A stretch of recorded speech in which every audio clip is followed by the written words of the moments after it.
We try to get all the tails, guys. Nathan's not as good as chasing tails he thinks he is. Ha Hey guys, it's Cooking with Nathan, and this is Natasha. Inamorata. Inamorata. I know, it's a weird word. Inamorata. Yeah. So is it like one word or multiple words squished together, or is that actually one word? It's an Italian word. Apparently, it roughly translates to paramour. Would you tell them what you're gonna be learning how to cook today? Gonna be learning how to cook jambalaya, which I'm very excited about. So you're a photographer, and you just started in the porn business. Yes, I've been in it for roughly like 6 months now. Before I got into specifically the adult industry, I was working with mostly escorts, so other types of sex workers. Oh, okay. Which was a journey in itself. I did that for like 4 years-ish, because I started in New York City. But yeah, moved out to LA mid-COVID, met the director I work with a lot, Ricky, and he basically threw me on a set and was like, I guess you're here now. Yeah. What was that like, actually having to watch people fornicate in front of you? Devious. Devious?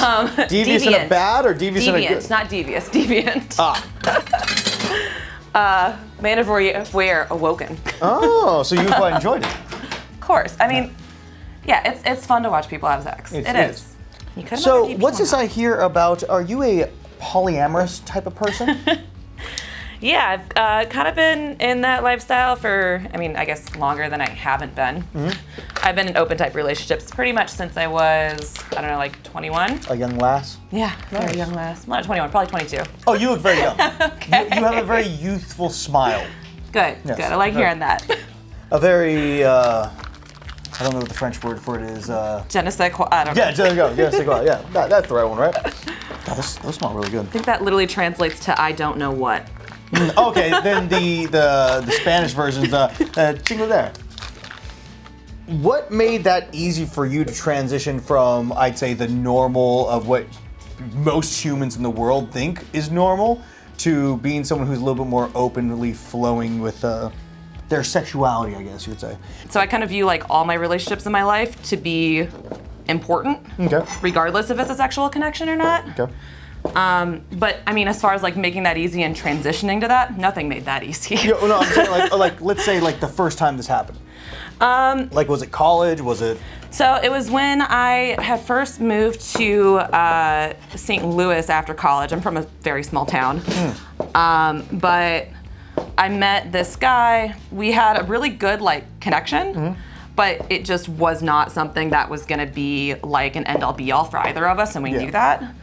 And like we got really, really close and also like had a sexual connection, and it became just like kind of fluidly, kind of naturally evolved into that. And we were just very open with each other about like communicating who we were with and like being safe, because like being safe and like safer sex practices were really like the most important things. I think so, yes. What's that shirt? That's a very interesting shirt. What is that about? So Not that all this is scripted. Yeah. It hints at my inherent nerdiness, but also it's from the book Sex at Dawn, which was written by Chris Ryan. And I met Chris Ryan during COVID, and he gave me this lovely tank top. Yeah, so 96.9% bonobo, which if you don't know... Oh, bonobo chimps? So they're a species of chimpanzee from, I think, the Congo of Africa. It's Salonga National Park. And they are our closest living relatives and have crazy, crazy sexualities. So where'd you become a photographer? Or like, how did that start? So I've been getting paid for photography pretty much since I was 18. I started doing, so I grew up in a small town, so I started doing like senior portraits and like family stuff. And then basically after college, I started working for a wedding photographer in St. Louis as a retoucher. And figured out very quickly that I do not like having a boss. It was not a lot of fun for me. So I then started freelancing in production photography. I didn't have to like jump through all the hoops to like have access to like learn stuff. So a lot of the photographers there, like they would invite me in to like learn how to retouch better and like learn how to shoot better and explain lighting stuff to me and all the stuff. Oh, so it's not like an LA film crew. Exactly. Oh, that's nice. Yeah. So I got a lot of opportunity there, and I'm so grateful for that. I've had a lot of people like really like put themselves out there for me along the way. Which one thing I've learned is like when you get an opportunity, like 90% of it is showing up. Yes. We try to get all the tails, guys. Nathan's not as good as chasing tails he thinks he is. Ow, Zinger. my heart. So. I got jokes. You got jokes? Fuck yeah. Have you had much experience in BDSM? I have. Yeah? Yeah. Started exploring that in my early 20s in very not safe ways, and then learned to be safe about it. Yeah. It's interesting when you start learning a little bit more and more how to be safer and safer with it. Right? Yeah. Yeah. Sometimes the people you keep around you. Some people want to choke you out, and not for the reasons they should. No. Not only not for the reasons they should, but not in the way that's safe, in a way that can actually hurt you. Yeah. Yeah.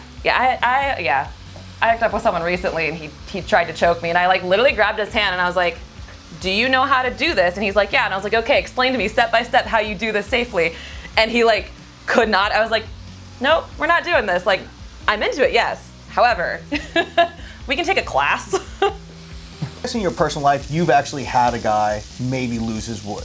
Yeah. Yeah, it happens. It happens, right? Shit happens. What was it like seeing that on set for the first time? Because I'm guessing by now you've seen it. Yeah, and like, I mean, I don't understand how, like, honestly, sometimes the male performers are the most impressive part. Because like I was explaining to someone the other day, they're like, "Oh, I could do porn. I'm really good at sex," and I'm like, the job is not being good at sex. that's not the job. Preach it, girl. Preach it. I'm like, the job is being able to keep your dick hard, even when you have to take breaks, even when the cameraman's like over your shoulder. Yeah. Even when there's a room full of yeah. Hey, and sometimes buddy. like under between your legs, like, you know, there's all types of situations as camera people that we get into. And then also at the end of the scene, the director's gonna be like, "Okay, you got 2 minutes, not whenever." And basically come on command. And it's like, that's the job. How was it seeing someone shoot their dick up for the first time? Oh, do I have to talk about that one? Yeah, you gotta talk about it. Fascinating. Fascinating. Do tell. I had heard about it. So it was one of those things I'd never seen in person before until I was on an adult set. Like I had one performer talk about how it was painful. They're like, "Yeah, I don't feel anything." Oh yeah. Like my dick's just hard and like this actually hurts. And I'm like, ooh, that's a lot. Like, you know, I never thought about that, you know? Shredder. You can have a job for pretty much, ever. Yeah, it's something I can age with for sure. Yeah, and only get better with. Porn, not as much. It's not a thing that stands the test of time. So, like, do you want to go from here, do something different? Like, what's in the future? I don't know right now. The one thing Zoology? possibly, I can always fall back on that, which is fun. But I mean, the thing, especially with photography and like being in any type of creative field, I've learned is you have to adapt to like what opportunities you're given. Because at the end of the day, you have to make ends meet. Yeah. And being like scrappy and savvy, like I spent years like taking really shitty jobs. Yeah. And I love, like, I'm very appreciative of what I do now because I don't have to take those shitty jobs anymore and I can say no to that work. Yes. So having that freedom and balancing that out with like what opportunities I'm given can always be a challenge. But working in porn has been a really great experience so far. I would like to keep doing it, but in the future, like if it doesn't wind up suiting me or if the industry changes or like all of these, political things that are going on, stuff can always happen. All right, let's go.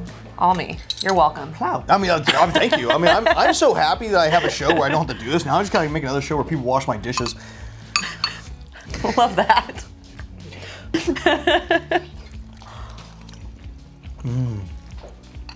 Okay, I'm not upset.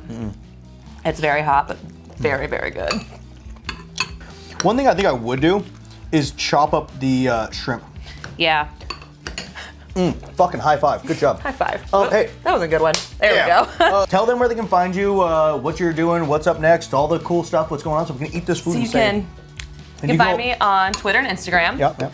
I'm in Emirata _photo. So guys, thank you again. have a great day, go cook something, and then have sex. Bye.